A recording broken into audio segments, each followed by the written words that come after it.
Europe 1, les carnets du monde. Avec Sophie Larmoyer et direction l'Irlande du Nord, où un anniversaire a été commémoré cette semaine, les 20 ans des accords du Vendredi Saint, des accords qui ont mis fin à un conflit de 30 ans. Oui, 30 ans d'affrontements et 3500 morts, avec des séquelles dans toutes les familles, avec d'un côté les protestants unionistes, c'est-à-dire partisans du Royaume-Uni, et de l'autre, les catholiques souhaitant être rattachés à la République d'Irlande. Bonsoir Anaïs Cordoba.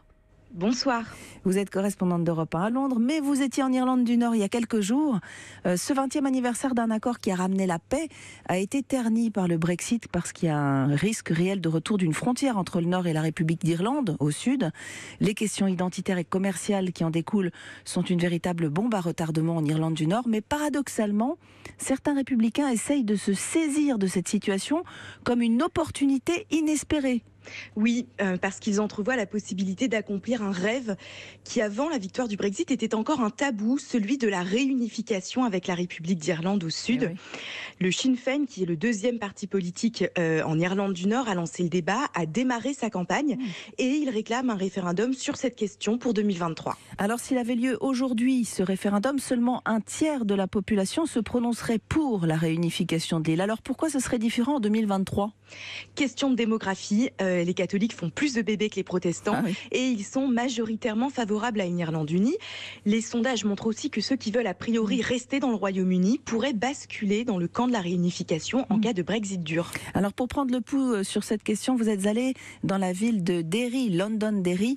C'est là qu'a eu lieu le Bloody Sunday en 72. On se souvient, l'armée avait tiré sur une foule de manifestants catholiques dans cette petite ville qui se trouve à une poignée de kilomètres de la frontière avec le Sud. Le Brexit inquiète beaucoup. On écoute ensemble votre reportage. À Derry, chaque rue témoigne d'une histoire douloureuse. Dans le Bogside, le quartier catholique et républicain, des peintures murales racontent la lutte et rendent hommage aux morts. Sur une façade peinte en rouge vif, 14 visages sourient. Ceux des manifestants pacifiques du Bloody Sunday, tombés sous les balles de l'armée britannique. En face, dans le quartier protestant de Fontaine, des drapeaux unionistes sont fixés aux lampadaires avec du barbelé, histoire d'empêcher ceux du camp d'en face de les voler et les brûler, m'explique-t-on. Au détour de ces rues, je rencontre Colette, infirmière à la retraite, élevée dans le quartier catholique. Elle a grandi avec un rêve, celui d'une Irlande unie. Ce serait le rêve d'une vie pour moi et pour mes enfants. Mes 4 enfants vivent à Dublin et je voudrais que nous vivions tous dans le même pays. Je prie tous les jours. Ça donnerait un sens à tout. Durant des années, c'est ce qu'ont voulu nos familles, mes grands-parents, tous ces gens. Une Irlande unie, ce serait juste le bonheur. Pas pour tout le monde, je veux bien le concevoir, mais nous n'aurions jamais dû être séparés.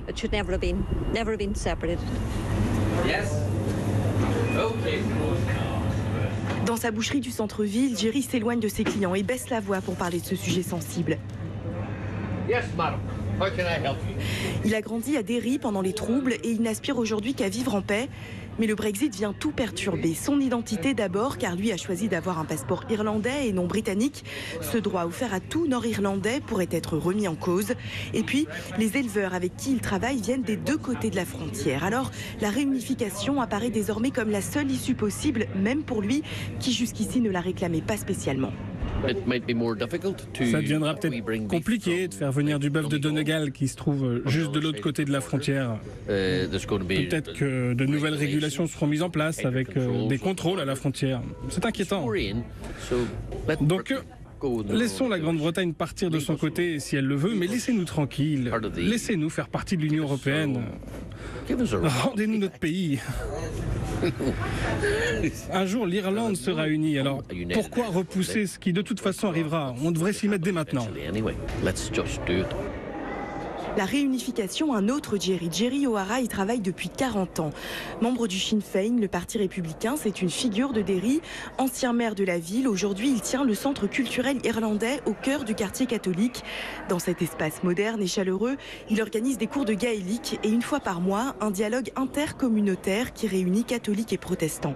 Histoire de réparer ce lien abîmé par le passé et de préparer psychologiquement l'avenir, celui d'une Irlande unie. Ma vie entière n'a été qu'une préparation pour la réunification. J'espère juste que ça arrivera avant ma mort. Mais ça devient de plus en plus réel. Les nationalistes en faveur d'une Irlande unie vont bientôt devenir majoritaires. Mais nous ne voulons pas forcer les unionistes à vivre dans une Irlande dont ils ne veulent pas. Nous voulons négocier avec eux, en discuter avec eux, parler de leurs inquiétudes, de leurs peurs, trouver le moyen pour qu'ils se sentent à l'aise et surtout égaux avec nous dans une Nouvelle-Irlande. À Fontaine, dans le bastion unioniste de Derry, les trottoirs sont peints aux couleurs de l'Union Jack. Même dans ces rues qui affichent fièrement leur loyauté à la couronne, l'idée d'une réunification avec la République voisine n'est plus complètement taboue. La porte d'une petite maison s'ouvre. Catherine, 37 ans, essaye de faire déjeuner Rowan et Frankie, 3 et 1 an. Élevée par des parents presbytériens, elle est très attachée à son identité britannique. Mais pas à n'importe quel prix, pas si le Brexit réveille les fantômes du passé à Derry. Nous vivons à 1,5 km de la frontière. Nous la traversons souvent en voiture. À vélo aussi, on roule le long de la rivière et on est sur la frontière sans même le savoir. Elle est complètement invisible.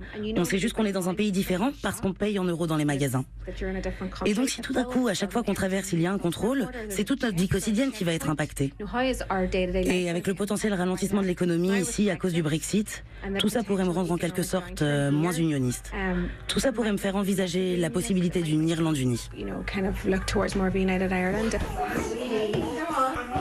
C'est l'heure de repartir. Les enfants de Catherine agitent leurs petites mains et me crient Slan, traduction d'au revoir en gaélique irlandais. À Derry, les accords de paix ont réussi ce tour de magie. On peut s'y sentir autant en Irlande qu'au Royaume-Uni. Un équilibre fragile que beaucoup redoutent de voir bouleversé avec le Brexit. Londonderry, Anaïs Cordoba, Europe 1. Voilà, retour dans le studio, toujours en ligne avec vous, Anaïs, qui est de retour à Londres. Juste une question, cette réunification que certains espèrent en Irlande du Nord, est-ce que c'est pas de la pure fiction ? Alors il faudrait pour ça la tenue d'un référendum sur la question en Irlande du Nord. Référendum qui serait alors autorisé par le gouvernement britannique. Ouais. Mais les accords de paix sont très vagues sur les conditions d'une telle décision. C'est au secrétaire d'État à l'Irlande du Nord d'estimer s'il existe une majorité dans la province en faveur d'une réunification, ce qui n'est pas encore le cas.